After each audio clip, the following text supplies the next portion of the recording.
So my young landlord was just here, and he's always in a hurry. People these days, they're always in a hurry. So I said as I closed the door, because he had somebody in the car, he has to go. And me, I like to take my time talking. I can't help it. It's just, I'm trying to fill him in on everything that's going on, So I did. But anyways, I did as much as I could. I knew he'd be in a hurry, but the thing was, he closed the door. He said, I'm from the time when we still had time. Oh, someone who's waiting in the car. Oh, I got to go. And the people who never return my calls, oh, I've been busy. Yeah, I know. I'm busy too, right? I'm busy too, trying to make things happen. It makes it hard when the people that you thought were your connections aren't. You meet somebody, somebody, you ask them a favor, not even a favor, just a question they don't answer. That's British Columbia for you. Now, I just had a very grateful call back this morning on WhatsApp, which I was able to install on the new phone, from my friend Gerald, and he's in Ukraine right now, chasing a Russian woman as he's always doing. Anyways, he's going to be back in Samui in 2 months. He wanted me to be there. And I'm like, Gerald, if you can make it happen. But yeah, the thing is that, Gerald is the kind of person, he's French, right? And he's also a gilet jaune. And we talked, and he knows, he understands me, because we talked, and yeah.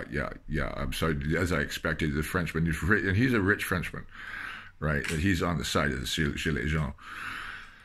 Anyways, so it was good to talk to a friend after being around so many people that you talk to that are friendly but aren't really friends, and people that are friendly only because it's their job. Anyways, it's a strange thing to be in Canada after being in so many cosmopolitan places in the world, and to be treated as you are here. I remember there's an author, not an author, he's an author, but it was Colonel, oh damn, what was his name? He bought a place in the Bridge River country and wanted to start Gun Creek House, which would be like an Esalen type think tank, liberal think tank, not a Fraser Institute bullshit conservative propaganda tank,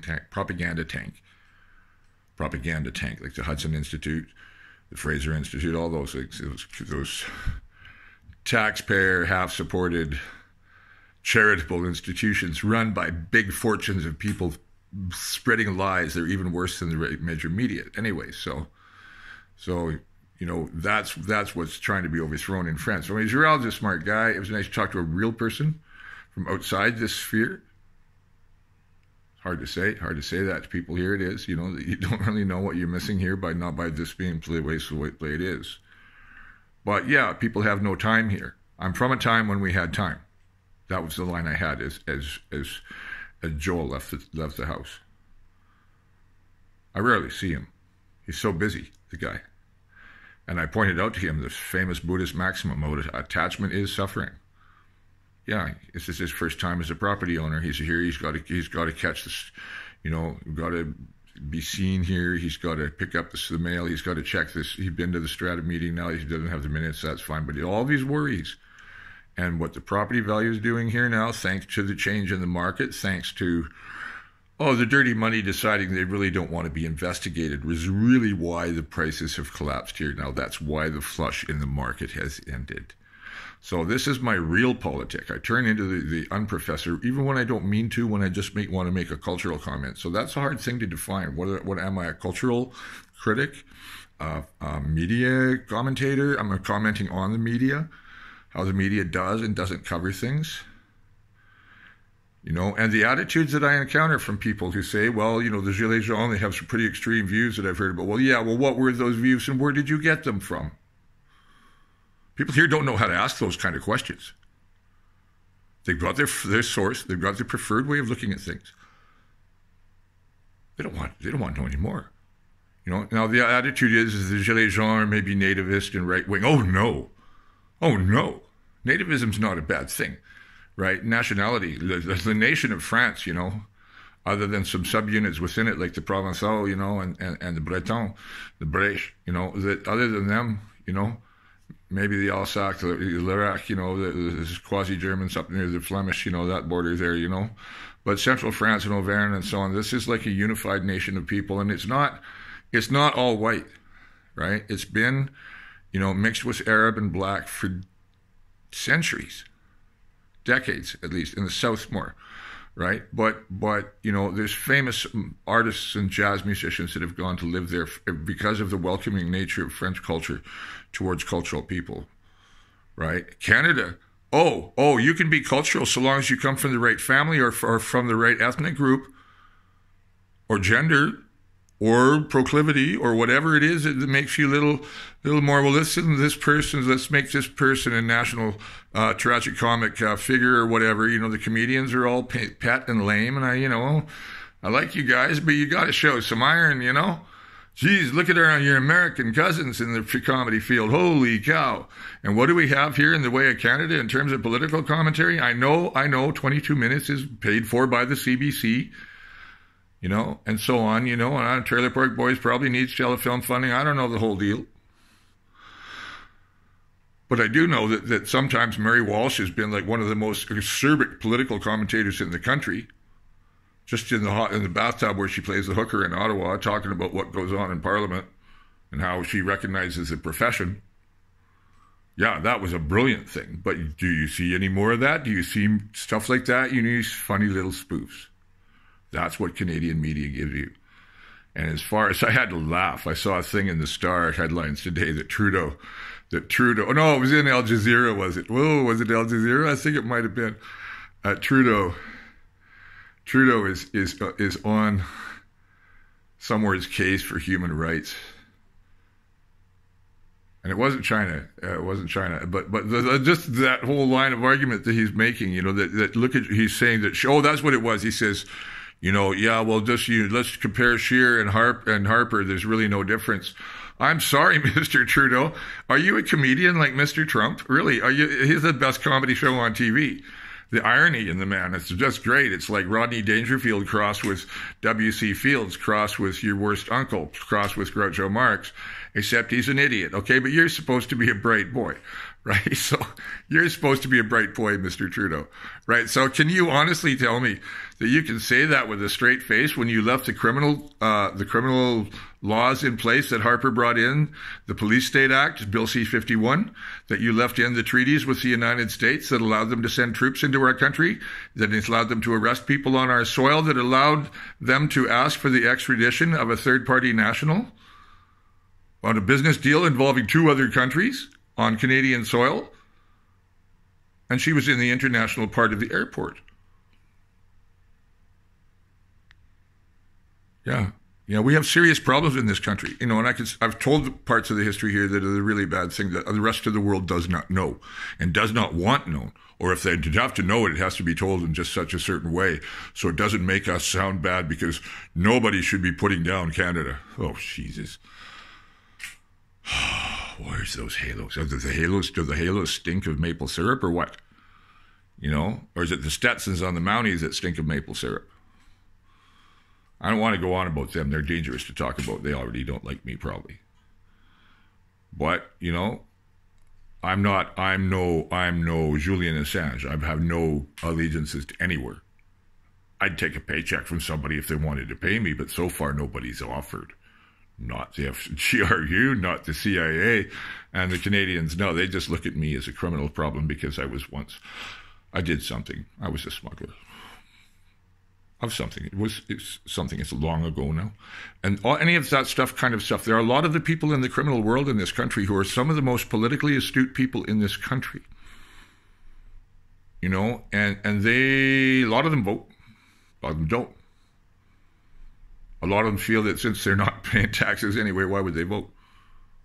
Honorable of them when you look at it that way. But, you know, some of them have more character than anybody I've met, you know, in some of the professional fields. That are rich people with big houses and good reputations in the community, but have no soul and don't care about the people that are living in the rain. And anybody who's living in the shelter, they must be there for a reason that's their own fault. If only karma could strike so easily as to target those individual people. And the reality is karma will. All right, now the U.S. market's just recovered. Not too far. And they did this in 29 before it kept on boop, down again and boop, down again. But it's not just that. The U.S. is in disrepute. People are uncertain about the direction of its economy and its military actions and its battle with China. And there's going to be a run on the dollar, folks. And I'm on assistance here, which means that social services people will be the ones most hard hit if there's a currency and collapse. Thankfully, we have a good food bank here, but food supply patterns will also break down in a currency collapse. When I was in Nova Scotia doing the subprime mortgage thing, the grocery stores ran out of fresh groceries because the reefer trucks from Texas couldn't get past West Virginia. Their credit cards wouldn't work, so they couldn't buy gas or diesel, and all their reefer stuff went bad. So anyways, it doesn't take much, it doesn't take much to take what you think is a modern, stable society and push it over the edge. Now in France, services are still running. Gasoline stations were empty though, and prices went up. And now here in Canada, it's being painted as a carbon tax revolt. That is complete. It started as a carbon tax revolt, but it turned into something much more. It's turned into a call for a citizen referendum from the ground up, from the municipal level up, like it is in Switzerland, basically. And the revolution by the people all the time. And any politician who falls out of line, there can be a referendum on their job nationally with as little as 1% of the entire citizenry, 700,000 people, of the, I believe, 70 million voters. I'm guessing France is about 90 million people, something like that. I should learn it more. I told my friend Gerald, buddy, I want to go to France, send my French videos to your French friends. Apportez-moi la France. You never know, he's a good guy, We talked on the phone like brothers who hadn't seen each other in a long time, right? It was great to have him on WhatsApp, was neat, but I could have done it on Skype, I think, too, right? We'll be doing that. Never know, I just need to be able to get going in my life to the point where I don't need to be on disability and don't need to have to worry about whether I should have brought that GoPro last night or not, because now I have this great phone that does so much more, which I really love, this new Huawei. And I'm glad I have the Huawei. And one reason I bought it, I guess, I have no issues with the brand right now with Chinese. No, it's because of the way Ms. Meng has been treated. Oh, that was a great sell. That was a great sell for me. That was like, just that they did that to her, and I could never go to the States anyway, not till things have to be resolved. That's fine. That's fine. So I'm fine with it. But yeah, I come from a time when we still had time. But this is the world right now. And the world right now, there is no more time. So all this talk about building a new Massey Tunnel 20 years from now, or what emissions are going to be like in 2043. 2043? 2043? Do you know what we have to plan for by 2043? And you're only talking about lowering carbon emissions?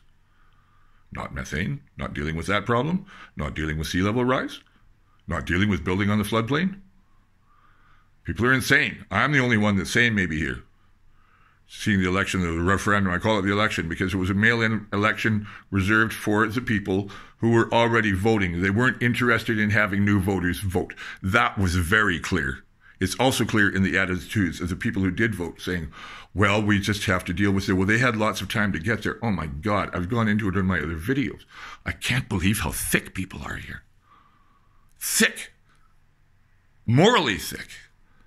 So whether it's politics or just culturally, socially, seeing a man like me and treating me with disrespect because you think I'm shaggy and because I'm missing teeth means that I'm dangerous or sick? Oh no, I'm not the one that's dangerous or sick. This whole society here in British Columbia is more dangerous than it knows. So I'll be glad to get out again. I left in 07, I came back because I didn't really want to deal with having to go back into Toronto or Nova Scotia for a winter, I really didn't want to have to do that. I didn't. So if I have a way to get things going to where I don't have to worry about, I can come back every 6 months to keep my medical coverage going and still keep a place back here. I want to play music. I want to do my vlog history. This is politics. I can't help it. I have Yugo friends that tell me, no, you should not be doing this. Just do your music. Yeah, I know. I wish I could just do my music too. I wish I could. I wish I could just write poetry and dance in the woods and play my flutes in the woods for the animals. I really wish I could, because they appreciate it a whole lot more than the humans do. And I'm not talking as a crazy wizard like written by Tolkien about that. I'm telling us literal truth. Animals, they treat music with respect. Humans? Oh, can you play something I know? Turn it down. This kind of stuff, right? Can you play something else I know? Oh, do you know some AC/DC? I get this stuff. That's amazing, the gall. when I've been singing and somebody walks up and interrupts my singing, then I'm obviously in the middle of a rhapsody of something, and somebody walks up and asks me a banal question. This is not the cool country that it thinks it is, Canada. No, it's not. It's living in the fog. It's living in the cold. In the winter, it's bipolar, especially British Columbia. You know, I guess I would probably say the same about Newfoundland, too. When it's nice out, people are nice out. When it's not nice out, things are not nice. Anyways, the politics here stinks. The politics of the people who think they're progressives stink. The progressive media that says it's progressive is not. And everybody is not even wanting to talk about France, or they want to believe what they're only hearing from their choices of filtered media. And they don't know that this is the voice of the liberation of the world. This is the voice of France. This is the voice of France that had done this for the world a few times before. And ironically, it was the Americans' revolution that inspired the French Revolution. But the French Revolution kept its intellectual depth and kept its doors open for thinkers and poets and musicians and anybody who believed in the cause of the Free French. And this is also the same with the Greeks, which is why, the Hellenophiles like Byron and the others who came there, were held in respect by the Greeks because they came there to be Greek, that we are Greek by culture, all us Westerners. People say that, China is like 2,000-year-old culture. Yeah, well, so are we. So are we. Read your Plato. Read your Aristotle. It's not as daunting as you think. Socrates is one of history's great comedians. Man, if that guy had a talk show. Who's our modern Socrates? I don't know. I'd have to think about that. That's a whole subject. I'm going to leave that for Andrew and Jason and the other guys in this philosophy group, Facebook group I'm in. So anyways, here I am. All I wanted to say was I come from a time when we had more time. And here I've taken up time talking about the times that are, talking about the lack of time, talking about the lack of time that we all have. The lack of time that we all have. The lack of time that we all have to solve the problems of the world. We won't. We can't. We can't. But what we do have to do in order to save human lives by 2043 is not reducing carbon emissions or doing what Norway's, so maybe we'll kind of do it kind of like Norway's doing it by 2030, but we're not that quick, not that fast, we're not that hasty. Oh my God, and you're still talking about building a bridge through a river in an area not only that is tectonically susceptible to collapse, but also that's going to be underwater anyway in 40 years, 30 years, 20 years. People are insane here. The engineers are insane for not only wanting not to see the holistic problem of the world, the holistic problem of what we know about what's happening and wanting to be in denial and wanting to say, well, we have to keep the economy going. We have to keep the stocks going. Well, I'll tell you what, the people in France, they don't care if the stock market keeps going. They want their own, they want out of the euro, they want out of Europe, they want out of NATO. This is France. This is a big deal, and people here are just going like, oh, well, whatever. Anyway, Danielle Gérard, I'm thinking of Jean-François. J'ai beaucoup d'amis français qui, je pense, Luc, Ernie, Philippe, moi, j'ai Keith, c'est beaucoup de gens canadiens, la France et le Belge. Pas de Suisse maintenant, mais je parle français si bien que j'ai pu vivre là, que j'ai pu habiter là. Oui, ça peut-être que c'est comme ça passe, c'est difficile à trouver un siège chez moi ici, un appartement ici, sont très rares et très chers. Et la vie ici, n'est pas la vie, n'est pas la vida, comme los españoles disent. I feel like talking in Spanish now, and I just talked in French. So I love my little vanity box, and it happens to be made in China. You know what? I'd really rather it be made in China than made in the United States right now. And what was my choice? Samsung?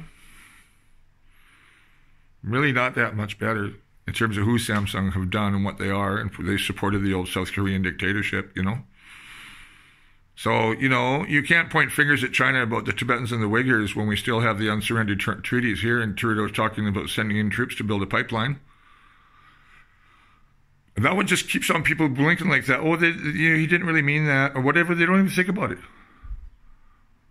They don't even think about it. what can a guy do? What can a guy do but rant and rave? You know, and so you rant and you rave. So it's easier to rant and rave by music than this way. This way, I think I scared people more with the music. I'm not sure. But yeah, I mean, it's a wild, strange ride, this world. And we're on one of the wildest, strangest rides of all time. This next year has just started, you know, and those omens ever since that windstorm and in world events and stuff.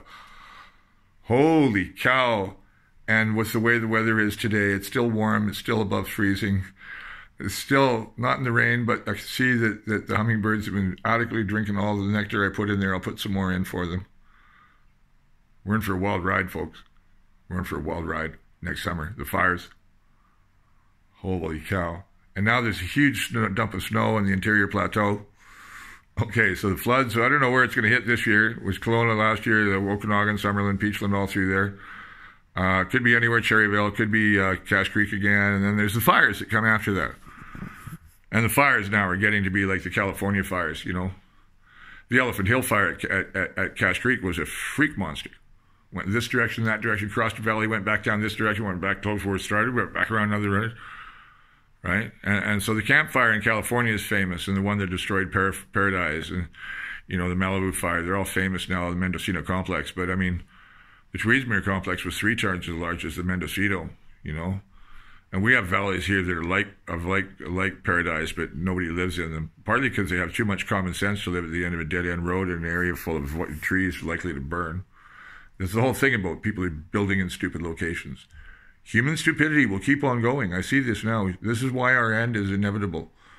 Because people will still keep on throwing garbage. They will still keep on building houses where they shouldn't be built. They will still keep on using things they shouldn't use to build houses. And they will say, well, we have to keep the economy going, so we have to keep that oil coming out of the ground. And we have to keep using that oil. We don't want to use anything else until all the oil is gone, and then we can talk about it. No. What they want you to do is stuff their bank accounts. Well, what's a bank account when money means nothing? When money is an imaginary substance that's been given value by common agreement, and who controls that common agreement? And now we're changing the rules on what that is. And they can change more rules tomorrow. That anything you think you own now does not, or you do not own. You do not own. So, welcome to the 21st century, you know. 2001, that was only the start, huh? 2003, 9/11, that was just the start, man. That was just the start. You ain't seen nothing yet, okay? Oh, it's hard to be an angel fallen to this earth, you know, and to know that the time will come again when this is actual physical health. That it will be like Venus. And how Venus became that way maybe is an interesting question that this particular fallen angel does not know. But, you know, considering what I see coming here, that I understand, I'm based on science here. I'm not talking as any kind of mad prophet or anything like that. I just see the science of the heating of the earth. And it goes beyond us putting stuff into it. It's other mechanisms that are set in motion, like the methane releasing and the collapse of the ice caps. And it'll restructure the amount of surface water. It'll change the albedo of the planet, and so on. The chaos will begin, but the chemical change for the methane release and these changes in the oceans will release more gases. And who knows what the volcanoes are capable of yet doing, and it could do even now. They could change things around. A good volcano could turn things right around. A good bad volcano. Nothing. Bali was small. You know, the thing that just hit was Krakatoa or the Kalingalang or whatever it's called that caused a tsunami. That was a small one. The one that blew Sumatra and Java in half back around 537, 536, it darkened the world for 3 years. And there were no summers. Okay, that's what we need right now. But it's not going to stop that methane releasing. So we got to start, it's not just about seawalls and not building on floodplains anymore. We got to start talking about building, you know, domed cities, not just big malls, but domed cities. We got to start talking about living indoors like in Soylent Green, or living underground like in various science fiction movies. We really do. Or, you know, do we really think that the people building things to put us into space are going to take all of us with them? Who are they going to take? Themselves, of course. So what are the rest of us down here going to do? So this is my challenge to the engineers of the world, okay? Stop talking about Nawapa and bringing water to cities where they never should have been built in California and Arizona. And I see it coming. The great northward migration is coming. The United States, the lower 48, is becoming uninhabitable. Not because of its own despair and violence and cruelties and endless karmas and chronic PTSD in the population and in so many individuals. It's not because of that. That'll come with it. But it's because what makes it uninhabitable is the heat and the rising seas. So they're worried about people from Central America invading them. Yeah, a bunch of peasants, a bunch of hungry mothers with children fleeing beatings. Yeah, they're worried about that kind of invasion. But I'll tell you what, Canadians, if you think you're secure up here in the Great White North and that boundary means anything about protecting you from the only country that's ever invaded us or ever planned to invade us, well, no, Japan did and Germany did, and maybe there were other plans that we don't know about. But America has done more than War Plan Red and more than before that. They did it, tried to. And, Roosevelt threatened to do it again. I've talked about this in my other vlogs. So, Canadians, we're going to face the great northward migration where 333 million people, all them people, those crazy ones, they're going to want to come this country. And what are they going to do when they find that the border is only a ditch? Okay, so now you're worried about having people fleeing violence in the U.S. coming here seeking safety, Mr. Scheer? And all you others who are complaining about the immigrants coming to the asylum seekers crossing the border outside of the illegal crossing points, well, then the simple thing to do, Mr. Trudeau, is to change the third-party agreement because the United States is no longer a safe country. That needs to be Canadian policy, but to do that, that means breaking relations with the United States, doesn't it? A more delicate thing, but now you have them whipped because of the things that Mr. Harper signed. And the closer cooperation during the Olympics between the two kinds of policing and security. And Vancouver has always had a DEA office. It's the only place other than, I think the other one was in Bogota or Panama City. The only extraterritorial office of the Drug Enforcement Agency was in British Columbia. And that was from the 1970s. So, we are already an American colony in security terms. We have to deal with that. And I maintain that in the long run, so long as the United States becomes what it's supposed to be and not what it is, gets rid of its stupid gun laws too. Yeah, well, then we don't have a choice. British Columbia is in the way of Alaska getting to be part of the United States overland. Don't anybody tell themselves that we can make our own planning here in the future, or that 20 years from now we're going to have. Why were we building a bridge where it's going to be underwater?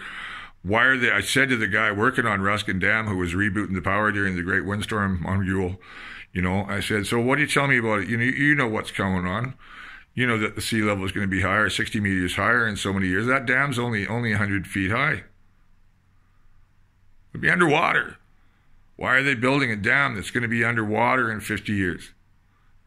And it will be 50 years, not 100. All these forecasts about ocean rise, they're already being conservative, but the reality is there's more mathematics involved in that, and there's cataclysmic collapse like the West Antarctic ice sheet that's waiting to happen. This apartment might be waterfront once it does. I've got about 50 feet up from the Fraser. Maybe, I don't know elevation-wise. Maybe 100, if I'm lucky, 200. Most of the lower mainland, Interior Valley of California, lots of LA, Miami, all gone. So what do you think, people? What do you think? You think you're just going to keep on driving your car around? That gas is always going to be there? That there's always going to be milk at the store? There's always going to be fresh vegetables there, especially if you live in the north? No. And you think that border is going to hold when the 333 million crazy Americans find it too hot in Ohio and Texas? You think they're not going to start coming here? Man, Canadians are so sick. Sick. That's my... I got to find the proper word. In cold, maybe it means hard in Chinook. Cold skookum, maybe it means hard, strong, but that means skookum is a beneficial word, right? But this is not thick in the sense of stupid. So cold copit, hard head, but that maybe means, hard-headed. Chinook jargon has its limits. But anyways, I speak a little bit of it. And you say goodbye by saying Klahalia. So Klahalia Sikhs means goodbye, friends. The UnProfessor signing off after a morning vlog he didn't expect it to do on the nature of having lived in a time when there was time, in a time when there is no time. So this is, I guess, a future shock vlog. Maybe I'm going to start just calling these future shock vlogs. Because that's what I am. I'm an old man seeing a crazy world where people don't think rationally about politics, about science, about history, about themselves. And I don't either. I should be looking for a place instead of vlogging.